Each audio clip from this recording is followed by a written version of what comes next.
Hi, everyone. Welcome to the podcast. I'm Shelby Joe Long here to introduce you to some entrepreneurs that have created a business out of their own genius and their own intuition. And it's exciting to be able to tell these stories because it's something that I've done myself, help people with communication and help people harness their genius to be able to create a business out of it. But I love to hear the stories about how that happens. And I want to inspire you in the audience to be able to think about your genius in a different way.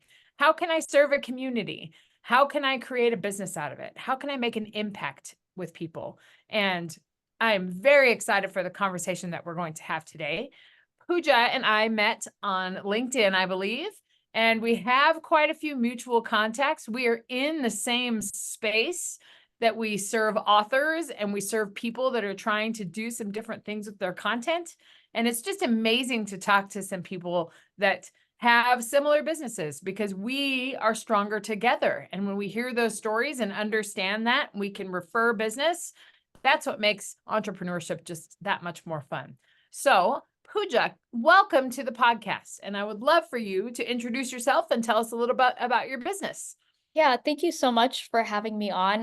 My name is Pooja Arshanapally. I'm the owner of the Content Repurposer, and I help authors take the content of their book and then put it into different mediums. So it's kind of just helping strategically taking the content of their book and figuring out what areas that they can use to monetize, other than just relying on book sales, but also creating, if someone is a nonfiction author and they're trying to spread a mission behind the book, how can we use that as a leverage to like create a bigger impact on the mission that you're trying to move forward with? 100%. I love all of that. Very much resonates with what I do, and so there's a lot of synergy with what we do. But tell me a little bit more about how you got into this. Are you an author yourself? How did you get into that community? Yeah, it kind of just started by accident. So, um, I actually I had a very my career is kind of very random. I had a degree in UI UX design, so it's heavily focused on research, understanding like your user for like apps that are built. But it was heavily just like most of my major was just me researching and like interviewing people and like understanding who your audience is. I guess it pertains now when it comes to marketing, but I guess it's because it was just very specific for app making. But then when I got a job, it was actually in tech. So I worked in tech for 3 years, very systematic, very logic-based thinking. It was not for me. Yeah. Um, and I just wanted something creative. So I was doing marketing on the side and I was just doing different side projects. So it was literally anything. But I think when I was working in social media, it was something that I stuck with for long periods of time while I was working my full-time job. And therefore, I decided to transition into social media marketing. Um, and then from there, I was it was very broad of what I wanted, like who I was focusing on, and I wanted to focus on something that I enjoyed. So I just started testing out, just working with authors for social media marketing, and then I realized there's a bigger need, and there's just selling the book it's a hard thing to do. It's a hard metric too. It's a long-term investment, and I found out other ways that they can just they don't have to rely solely on the book. If they because I realized that a lot of the authors who I was working with, and this solely like nonfiction, is they have other streams of income, and they could easily use either plug in the book or plug in the ideas of the book and concepts of the book into the other streams and be able to spread the mission further. Yeah. That's that's where our stuff, where you and I resonate and we share a lot of that similar vision, is because you write a book and it doesn't sell itself. And I mean, and also people I think are not hesitant to write a book, but authors in particular, you work so hard on the book Yeah. and then you spend hours and hours and hours, hundreds of hours on the book, and then you're not getting that return on investment right away. So thinking about what you can do with that content, and to think more of it of how to build a business around it, whether you have a speaking opportunities that come from it, or whether you are involved with a cause or a nonprofit, like a bigger mission, and how you can be involved in the bigger space, I think is a way to think about another way to think about your book and what you can do with it. So I think that's great. Also, another thing kind of sticks out for me too, because from your just short story, you worked in tech, very logical, your space, what you're trained in, and then you found out that that wasn't something that resonated with you as much as you wanted it to. And so you gravitated towards something that fed your soul a little bit more. And I think that's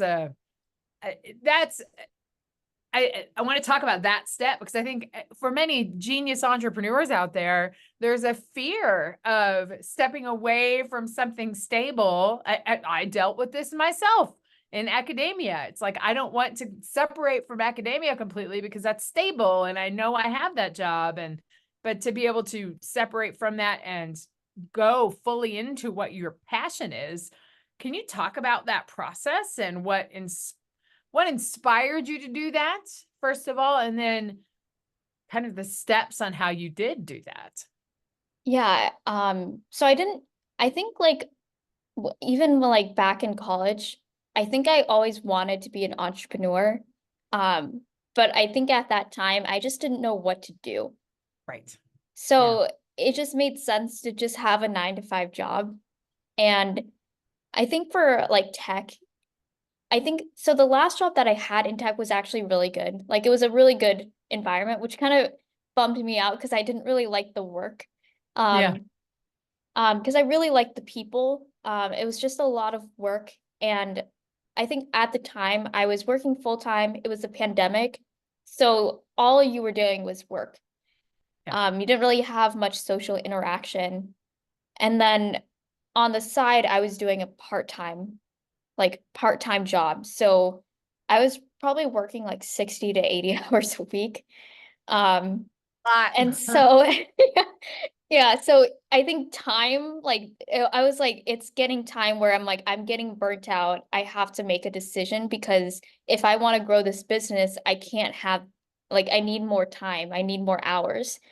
Um, and then another part is I think it was just like I just want to like like I think like in general I just wanted to get out of that tech job. I just needed a reason. It's like Yeah. you know the answer, you just don't want to confront it. Love that. Yeah. And so it's like I think it was like okay, this is my reason. I just need to get out because I think even if I didn't choose this career, I think I would have changed, like I would have switched to careers regardless.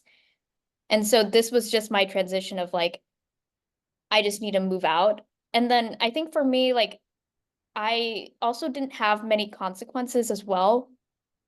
Um, if like the worst case scenario for me was I just move in back with my parents. Yeah. So there wasn't much risk for me to like quit my job.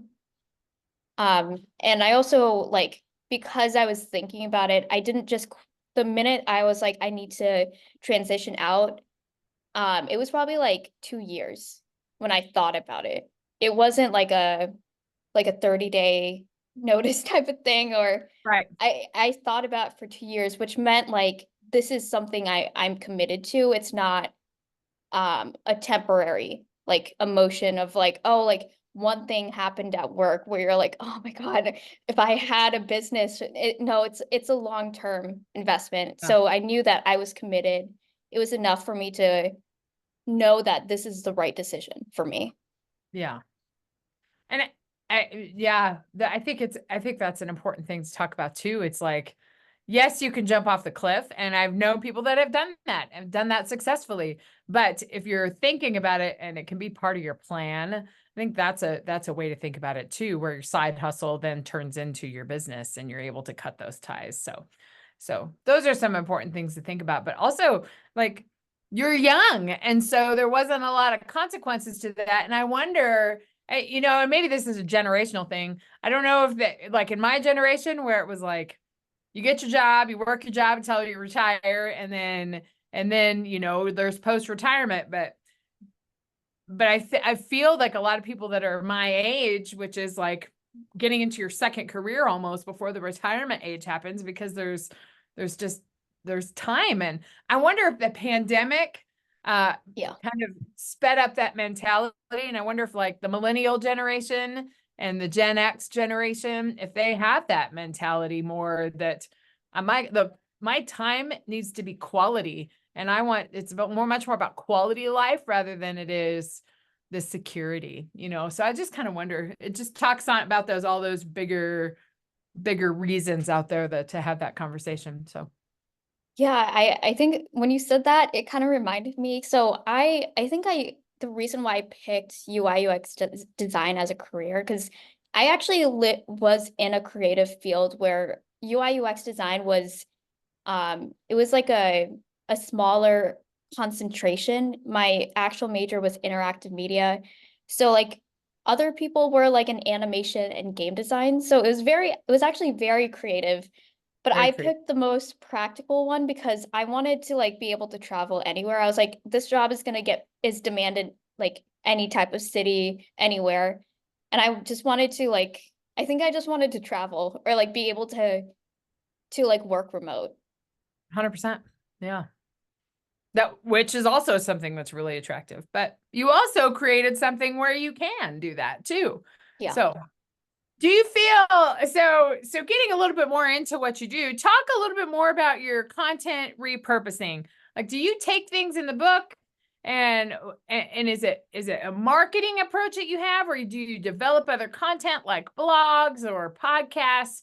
Kind of talk about what it is exactly, how you repurpose and how you inspire that. Yeah, so I have two different offers. So one is just it's more of the strategy of like, okay, you give me a book and I just tell you like a marketing strategy of how to utilize your book, whether you have like an email newsletter, you have a blog article going and you just want someone to be like, this is what you should be doing. Mhm. Or let's create a stream of income based on your goals of like, what do you want this to happen? So usually that's one way. Another option is if you wanted, like, for example, you wanted to produce it to a podcast, like produce a couple of episodes based on this book or so on, I would like first help you with the strategy as before, and then help refer you to someone or work with someone who is able to produce a podcast for you. Yeah. That's why we're gonna get along, because we do all that stuff. Yeah. It's just it's interesting. And you work with all nonfiction authors, correct? I would say like majority of what I do is nonfiction. I have worked with fiction authors. It's just a completely different field. Yeah.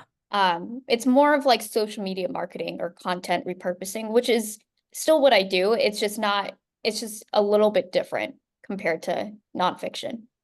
Yeah, absolutely. Yeah, I mean, marketing principles are similar for everything. One thing that I feel that in my work with authors that have written books and also that have podcasts and that are building a business around their ideas, basically around their genius, is that we don't think about all the possibilities, like the possibilities of an online program or the possibilities of being a consultant or a keynote speaker. And in the nonfiction space, I think that's so important because we don't, I feel that in the conversations that I've had with some authors, we think about the book and I'm going to sell the book. We don't really think about all of the other ways that we could use Yeah. those ideas to impact our audience. And so that's something I think that is really incredible, and it's something good to inspire. And if you can inspire that and then have vehicles and avenues for places to do that, then that's something that can be really incredible for authors. I find too, because I work with primarily nonfiction authors, but I find too that even thinking with fiction authors, what is so important with fiction authors, and this is important for nonfiction authors too, is your brand Mhm. and who you are and who you speak to and who's your target audience. Because you really have to think about who your target audience is, because you don't have, not everybody's going to buy your book and not everybody's going to listen to your podcast. But if you find that community that really resonates with your message, then that's the opportunity for income. So it's I find that with nonfiction and fiction authors, but I think in particular the brand is so important because you've got to put your audience in mind too. So Yeah, I people market. actually, it kind of reminded me of like someone I worked with before. She was a children's book coach, and she had Yeah. a couple of children's like books that she created herself, and she was relying on Amazon. Like it was more marketed through Amazon, but I was like, but why not market it to your children's book, like your clients, and then use it as an example or reference, and then take content from the book and like use the principles that you're already teaching them, and then use the reference in your book. So then Yeah. they can then go and buy the book and then use that as a reference to create their own children's book. Yeah. Yeah. And there's no, to build your own following, to have that in a larger genre conversation. And I just find that to be so interesting too. And I also find, and with entrepreneurs too, I work with a lot of entrepreneurs, that a book is the second thought, because a book Mhm. is also a way to build your expertise and your Right. credibility and to establish you as an authority in the field. And that they don't think about, yes, having a book is great, but then you can use that book to do so many different things and connect you to so many different places. And I find too with entrepreneurs that, and I wonder if the same is true with with authors, like particularly nonfiction authors, if it's a space where people are like scared about their competition. If you're in a similar genre as another person, is there competition in that genre? And I mean, with business, that's exactly what it is. But I wonder if there's the same feeling in there. Like, I have this great idea and I need to be unique, and so people will understand it. But I feel that being affiliated with your competitions is the biggest benefit, because then you learn more about the community. So I kind of wonder if that's the same in the nonfiction author space. I think it depends on the industry. So like I think for like coaching, that it probably is, because how do you stand out if you offer something similar? It's more of your brand itself, like the people, you as a person or a personality. So I think, and then also like for public speaking events, so if they do public speaking engagements, I think having a book can increase their fee a lot more. 100%. 100%. Yeah. Yeah. Do you work with people that already have books published, and then you develop the strategy? Yeah. Yeah, I primarily work with authors who have already published the book, but I'm not opposed, because like it doesn't have to be specifically a book. I know that there's people who have like ebooks, or they have like loads of content, and it's just they just haven't written the book, but the book is already there with all the material that they have. They just need someone to go through it and just like pick what they should be putting it into. Right. The content repurposer. You are the person to figure all of that out. Well, where can our audience find you if they are curious about your services? Yeah, so you can go to my website. It's called thecontentrepurposer.com. And I also, at the very end of the website, I have a freebie, and it's just a freebie of 3 ways to repurpose your book into social media content. And it's just like a freebie to my newsletter. Yeah. Nice. And then your website, and then can we find you on LinkedIn? I'll be sure to include that Yes. in the show notes. And anywhere else? I would say like on Instagram, and I do have a podcast on Spotify. It's all labeled the content repurposer. Okay. So if you just search that, it should be one of the first ones. It's a unique name. Well, great. My final question for people that have created a business out of their expertise is always, what would you say to the person out there that's thinking about starting their own business, but is reluctant to take that next step? What would you say to them? What advice would you give them? I think I think a lot of people think that there's risk in failing, but I think there's also risk in not taking those opportunities. Mhm. So like there's more risk in saying what ifs, even though you don't see the consequences of that. Sure. So do it. And there are many people out there to help you do that and to figure out how to make more money for your ideas. There are strategists like Pooja that can help you, and like me that can help you. So reach out, and we are a community of people to help small businesses grow and succeed and be with other businesses. That's where we make the bigger impact. So I just thrilled to have this conversation with you today, to be able to tell the audience all these opportunities. Yeah, thank you so much for having me on your podcast. And I'm going to look forward to looking at your podcast too, since our ideas are so aligned. So yeah. Anything else? Anywhere else that the audience can find you online? Do you have any events coming up? Not right now. Eventually I will, but I don't have anything at the moment. Yeah. But be on the lookout, because you will, because you know about content repurposing. Well, thank you so much for coming on the podcast today and telling us about your expertise. I look forward to working with you. There's a ton of referral possibilities between both of us, going both ways. So I'm really excited to continue that conversation. And to all of you genius entrepreneurs out there, don't be afraid to ask, what if I don't do this? You have an idea, you can impact the audience, and you can make that change. You just have to take that first step. Feel free to reach out if you ever need any other advice, or you want to hear another story about how to become a genius entrepreneur. We'll see you next time.